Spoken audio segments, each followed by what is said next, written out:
Hello, hello, and welcome to the video on relations and functions.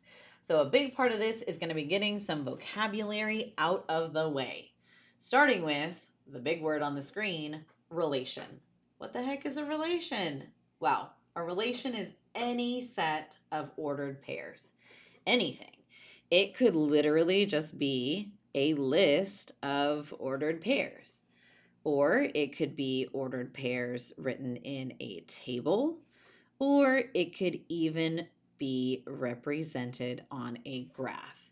Anytime in your career that you have seen a list of points, a table of points, or a graph of points up to this point in eighth grade, that was a relation. Maybe your teacher didn't call it that, maybe you didn't call it that, but it was a relation. Okay, now there's one kind of relation that's really special, and it's going to be the focus of what we do today, and that is functions. So, a function is a kind of relation where each input has exactly one output. Well, that might not be a very helpful definition, so let's talk about two other ways that we can figure out what that means. Okay, let's use some vocab that you've probably learned recently. In a function, each member of the domain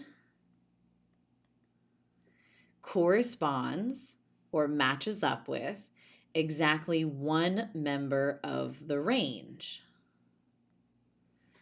Now, all of these definitions are really important, and you could see them crop up in questions or explanations at any point in eighth grade.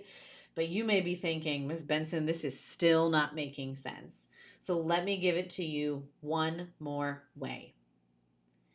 Another way that you can identify a function, a simpler way of saying these two explanations, is that the x values do not repeat.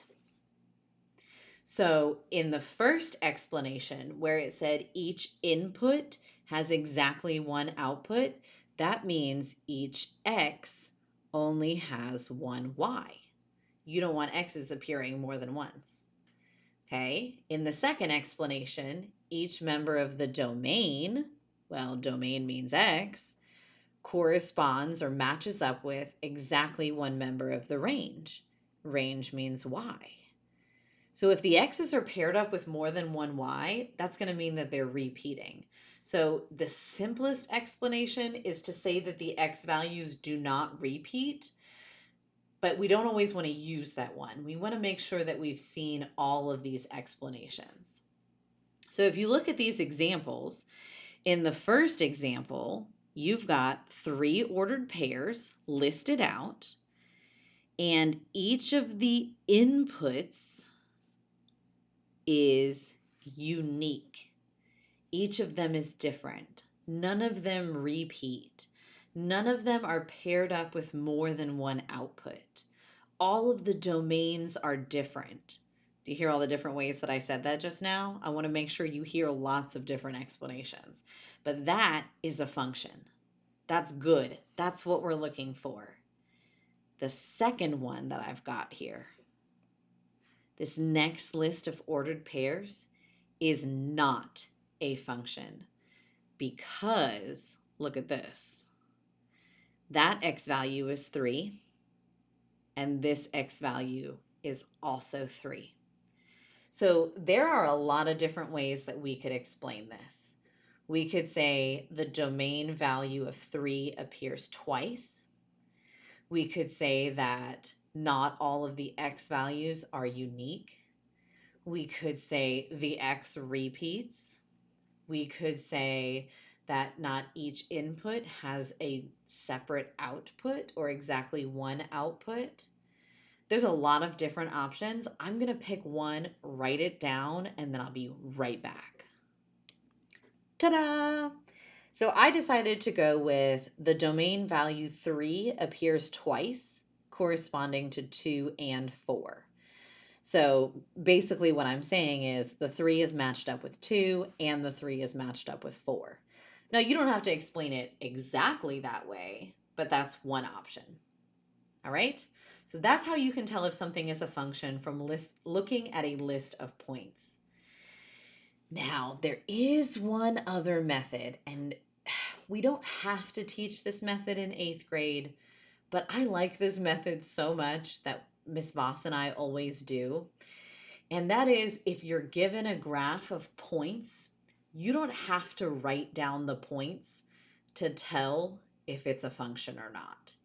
You can. You could write out each of these 5 points and decide if it's a function, but there's a faster way to do it, and it's called the vertical line test. And we don't have to teach it in 8th grade, but we really like it, so we do. So I'm going to show you the vertical line test. And in order to complete the vertical line test, you need one thing. You need a vertical line. So here's my vertical line. I'm going to make it purple, and then hopefully I'm going to be able to drag it across this graph. Hold your breath. I'm not sure how well this is going to work. All right.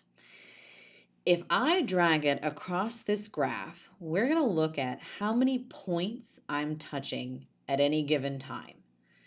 So right here, I'm touching 1 point. Right here, I'm touching 1 point. Right here, I'm touching 2 points. And then right here, I'm touching 1 point. So I'm going to go back to this one because this one was different. And I'm going to tell you what that means. If a vertical line is touching 2 points at the same time, that means that that is not a function. And the reason that works is because those points have the same x coordinate.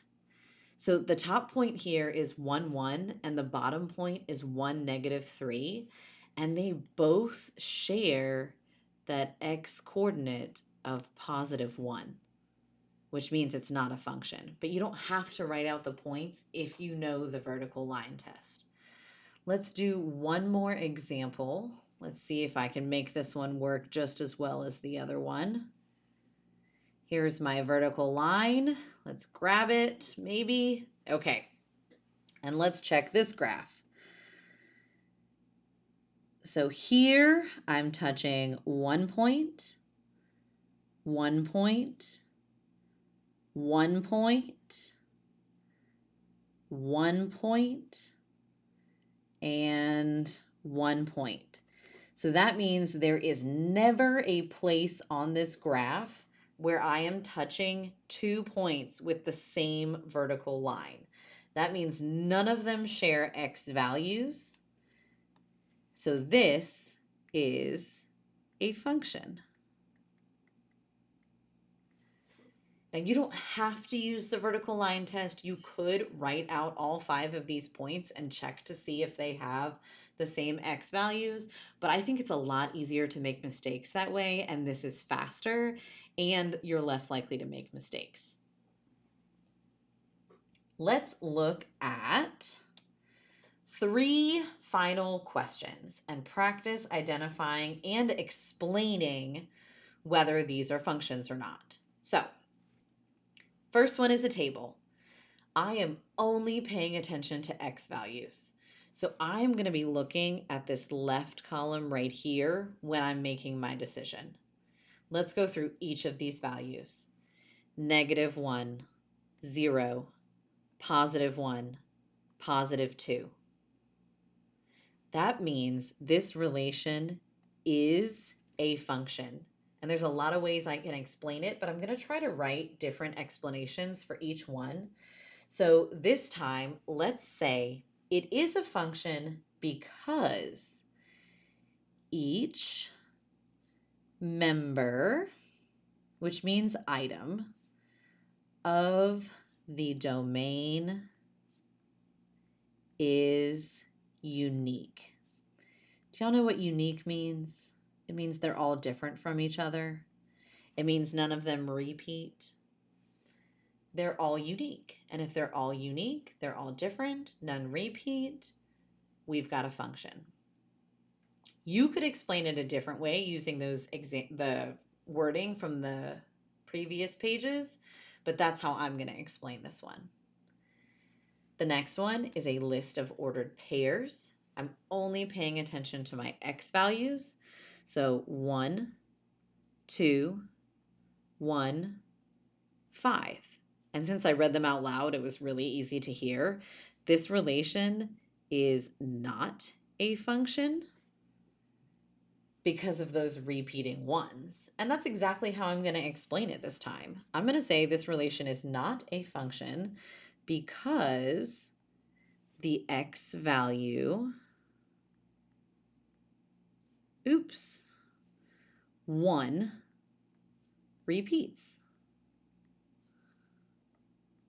I'll stick with a shorter, maybe easier explanation this time.